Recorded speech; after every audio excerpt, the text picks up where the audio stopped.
அவருக்காக தானே சார் இன்னமும் என் உயிர் போனாலும் பரவாயில்ல தலைவனுக்காண்டி நிற்கிறேன்னு சொல்லிட்டு நிற்கிறாங்க. அதான் உயிரே போனாலும் பரவாயில்ல நிற்கிறல்ல, 4 அடி வாங்க போலீஸ்கிட்ட. வாங்க மாட்டியா? அப்போ வராது, ரிஜெக்டட். ஓட்டு அது வேணும், அஃப்கோர்ஸுங்க. இப்போ இன்னைக்கு நயினார் நாகேந்திரன் அவங்க எதிர்பார்க்கல அந்த லெட்டர் லீக் ஆகும்னு. என்னம்மா பேசுகிறீங்க? எதிரிகிட்ட கொடுக்குறீங்க லெட்டர், எப்படிமா லீக் ஆகாமல் இருக்கும்? இன்னொன்று எதிரி பார்த்தோன்னே என்ன தமாசா எழுதிக்கிறாங்க லெட்டர், கொடுப்பா. யாராக இருந்தாலும் லீக் பண்ணுவாங்க. முன்னாடியே நீங்கள் அனுமதி வாங்குறதுக்கு கொடுத்த கடிதமே லீக் ஆகுது, இதை லீக் பண்ண மாட்டாங்களா? எப்படி லீக் ஆகாமல் இருக்கும்? வீடு வாங்கும்போது, புதுசாக வீடு வாங்கியிருக்கோம்ல, அந்த வீடு வாங்கும்போது உங்கள் மாலதி இல்லை வேண்டாம் அப்படின்ட்டு இப்படி யோசிச்சுட்டு தாங்கிட்டு இருந்தாங்க. ஏன் அப்படின்னா, இல்லை டாக்குமெண்ட்டு ஒருவேளை வந்துட்டான். உறுதியாக வருது, வரும்னு நினச்சிட்டு வாங்கு. உறுதியாக வருது, 100% வருது. இவனும் தப்பு பண்ணல, கள்ளக்கடத்தல் பண்ணி வாங்கல, உழைச்ச காசில் வாங்குறீங்களா, எதுக்கு பயப்படுறீங்க? வரட்டும், வந்துச்சு என்னப்பா. ஸோ வருன்றது தெரியணும். ஏன்னா அந்த சில்லற பசங்க என்ன பண்ணுவாங்கன்றது தெரியும் எனக்கு. ஓ இங்கே கூடியிருக்கானா, டவர் லொக்கேஷன் இங்கே காட்டுது, அப்போ எங்கே அந்த வீடு, அப்போ அதுக்கு சப் ரிஜிஸ்ட்ரார் ஆஃபீஸ் எது, இந்த சப் ரிஜிஸ்ட்ரார் ஆஃபீஸ் 10 நாளில் ரிஜிஸ்டர் டாக்குமெண்ட் காட்டுங்க, சங்கரில் மாலதி பேரில் என்ன இருக்குன்னு பாருங்கள் சார், மாலதி பேரில் டாக்குமெண்ட் அது கொடுக்காது, இந்தப்பா அப்படின்ட்டு இந்த டபரா வாயர்களிடம் கொடுத்தால் அவர்கள் இதை பெரிய புலனாய்வு போல எடுத்துக்கொண்டு இதை செக் பண்ணுறீங்களே, அப்போ யூடியூப்பில் வர வருமானம் செக் பண்ணிங்கன்னா எப்படி வாங்கினாங்கன்னு ஈஸியாக கண்டுபிடிச்சிக்கலாம். அது அவர்கள் நோக்கம் அல்ல, அவங்களுக்கு எது தேவையோ அதை மட்டும் எடுத்துக்கிறாங்க. இன்னொன்று, இப்போ ஒருவேளை சர்வீஸ் அப்பார்ட்மெண்ட்லேயே நீடிச்சிருந்தோன்னா இந்த நாயெல்லாம் கூப்பிட்டு வந்துட்டு பயங்கரமாக ஹேரஸ் பண்ணியிருப்பாங்க. அந்த சர்வீஸ் அப்பார்ட்காரங்களாம் தயவு செய்து கிளம்பி விடுங்கள் அப்படின்னு சொல்லியிருப்பாங்க. அதுதான் அவங்களோட நோக்கம். ஒரு இடத்துல உட்காரக்கூடாது, நீங்கள் இதை எதிர்பார்க்கணும். நான் இதை எதிர்பார்த்தேன், வரும்னு எதிர்பார்த்தேன். லேட்டு உதவிங்க, ஒழுங்காக கண்டுபிடிக்கல. அதான் நான் நினச்சேன், என்ன உளவுத்துறை இவ்வளோ பொறுமையாக விழாவை சிறப்பித்து விட்டு வந்து. அதான் நீங்கள் இதை எதிர்பார்க்கணும். இப்படி தான் பண்ணுவாங்க. இவ்வளோ நாளாக பார்க்குறேன், அடுத்து என்ன பண்ண போகிறான் தெரியாது. அது சொல்ல வேண்டியதெல்லாம் சொல்லிட்டோம், தொடர்ந்தும் சொல்லி கொண்டிருப்போம். இப்போ இந்த எஸ்ஐடி தொடருமாங்க சார்? அஷ்டாகாருக்கு தலைமையில் இல்லைனாலும் ஏதோ ஒரு எஸ்ஐடி தான் வந்து தொடருமா? அது கோர்ட் ஆர்டர்ஸை பொறுத்து. தாவேக்காவோ யாரோ சிபிஐ கேட்டிருக்கலாம்ல. சிபிஐ கேட்டிருக்கலாம், விக்டிம்ஸ் கேட்டிருக்காங்கல்ல சிபிஐ வேணும்னு. நீதிபதி தலைமையில் ஒரு எஸ்ஐடி அமைங்க அப்படின்னு சொல்கிற ப்ரேயர் நல்ல ப்ரேயர் நினைக்கிறீங்களா? உண்மை தெரியணும்னா அந்த பாருங்க, உண்மை தெரியணும்னா எக்ஸிஸ்டிங் ஏஜென்சிகிட்ட கொடுத்தீங்கன்னா ஜம்முன்னு பண்ணுவாங்க. அவங்களுக்கு புலனாய்வு பண்ணுறது தான் வேலை. எஸ்ஐடின்னு போனீங்கன்னா புதுசாக ஒரு எஸ்ஐடி ஃபார்ம் பண்ணி இங்கே வேலை செஞ்சு அதுக்கு ஒரு டீமை போட்டு ஜஸ்டிஸ் கிடைக்கிறதுக்கு இட் மே டேக் டைம். இங்கே ப்ராப்பராக பண்ணுவாங்க. அரசியல் காரணத்துக்காக நீங்கள் இந்த ஏஜென்சி வேண்டான்னு சொல்கிறதுலாம் அறிவீனம், அவ்வளோதான் நான் சொல்லுவேன். It's bad on their part. இதே மாதிரி அஜித்குமார் விவகாரத்தில் எஸ்ஐடி தான் கேட்டாங்க. ஞாபகம் இருக்கா? தாவேக்கோட டிமாண்டு எஸ்ஐடி தான். யாதவ் தான் ஃபுல்லாக விமர்சனம் பண்ணிட்டு இருக்காங்களேங்க சார். அவர் ஆல்ரெடி சொல்லிட்டாரு, சிபிஐ கோரிக்கை எதுக்கு நீங்கள் வைக்கிறீங்க, அது லேட் ஆகுன்ற ஒரு காரணமா அப்படின்னு சொல்கிறாரு சார். அதவே எல்லாம் நம்பி கட்சி நடத்துகிறார் விஜய். இயேசு கிறிஸ்து அவரை காப்பாற்றட்டும். God bless you.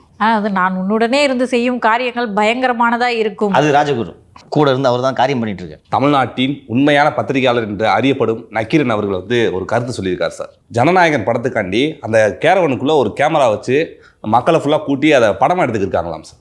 எவ்வளோ பெரிய அறிவு குறைபாடு உடையவருக்கு திரு கோபால் என்பது புரிகிறதா? அதால் மீசையில் தீயத்தான் வைக்கணும்.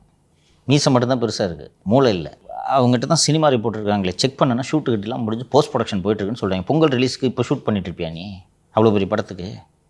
1 2 இப்போது நீ ஒன்று கல்யாணம் ஆகுது, அதை வீடியோ எடுக்க மாட்டியா? எடுப்பு. அவங்க நிகழ்ச்சி அது, அவங்க பிரச்சாரத்திற்கு பயன்படுத்தி கொள்வதற்காக அந்த வீடியோ எடுக்க மாட்டாங்களா? எடப்பாடி போகிறாரு, எத்தனை கேமரா இருக்குது திரும்ப கூட, எடுக்க மாட்டாங்களா? அதை எடுத்து ஜனநாயகனுக்கு தான் பயன்படுத்தணுமா? ஜனநாயகனுக்கான படப்பிடிப்பை அந்த படத்தின் தயாரிப்பாளர் செய்வார். விஜய் ஏன் செய்ய வேண்டும்? விஜய் லூஸா? தயாரிப்பாளர் செலவு பண்ண வேண்டிய காசெல்லாம் எங்கே நீங்கள் செலவு பண்ணாதீங்க, நான் எடுத்துறேன் ஷூட்டு. எந்த ஹீரோ அது செய்வாரா? அது இவ்வளோ பெரிய ஹீரோ செய்வாரா? துளி உண்டு அறிவு இருக்கா? ஆனால் மக்களின் மூளையை மழுங்கடிப்பதற்கு, விஜய் மீது கோபத்தை திருப்பி விடுவதற்கு எல்லாவற்றையும் அவர்கள் செய்வார்கள். எந்த இழி காரியத்தையும் செய்ய தயங்க மாட்டார்கள். உனக்கு நீ ரேஷனல்னால் இப்போ நான் சொன்னேன், இவ்வளோ மேட்டர் சொன்னேன், நீ இதெல்லாம் எதையும் திங்க் பண்ணாமல் வெறுமனை ஜனநாயகன் ஷூட்டிங்க்கு கேமரா வச்சுருந்தாங்கன்னு தோணுச்சுன்னா 41 பேர் செத்துருக்கான் பாடுறா, அவன் ஷூட்டிங் பார்க்குறான்னு தானே தோணுவாங்க. இது ஒரு மூத்த பத்திரிகையாளர் செய்யலாமா? அதை ஏன்னா இவங்கள தான் உண்மையான பத்திரிகையாளர் சொல்கிறாங்க. அப்போ இவங்களெல்லாம் இறக்கி விட்டு இப்படி பேச வைக்கிறாங்கன்னா எவ்வளோ திமுக பயந்து போயிருக்குது.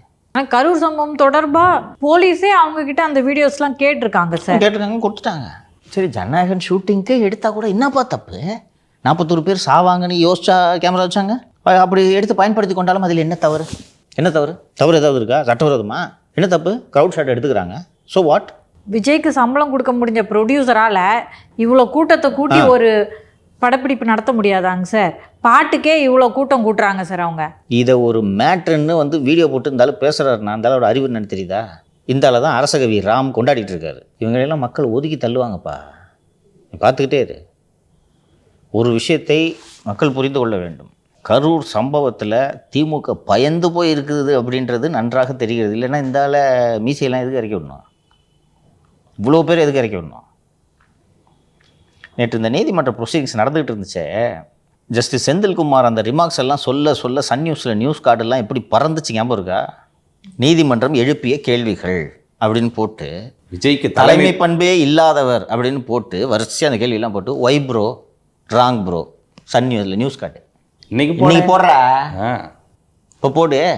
நேற்று காலையிலேருந்து சாயங்காலம் வரைக்கும் பேசுனாங்களே நீதிபதிகள், போடுங்க. 41 பேர் இறந்துருக்காங்க.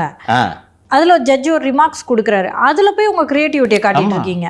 Why bro very wrong bro. புதிய தலைமுறை இன்னைக்கு அச்சு நடத்த ஆரம்பம் பாரு. நீ வேடிக்கை புதிய தலைமுறை எப்படி என்ன அடிக்க போகிறாங்கன்னு பாரு. இனிமேல் அவங்களுக்கு போச்சு. ஒரு வாரமாக இன்னும் இப்போ ஒரு வாரம் மேலே ஆச்சு கொடுக்கல அரசு கேபிள் இணைப்பு. ஏதோ கொஞ்சம் பேர் தான் பார்க்குறாங்க. பார்க்குறவங்கெல்லாம் மனம் மாறட்டும். புதிய தலைமுறை பார்ப்பவன் ஒருவன் கூட திமுக வாக்களிக்க கூடாதுன்னு முடிவெடுத்தா என்ன பண்ணுவேன்? எடுத்துடுவாங்க. நம்ம ஒரு திட்டிருக்கோம்ல, சண்டை போடுங்களா, ரோசம் இல்லையா உங்களுக்கு அப்படின்னு.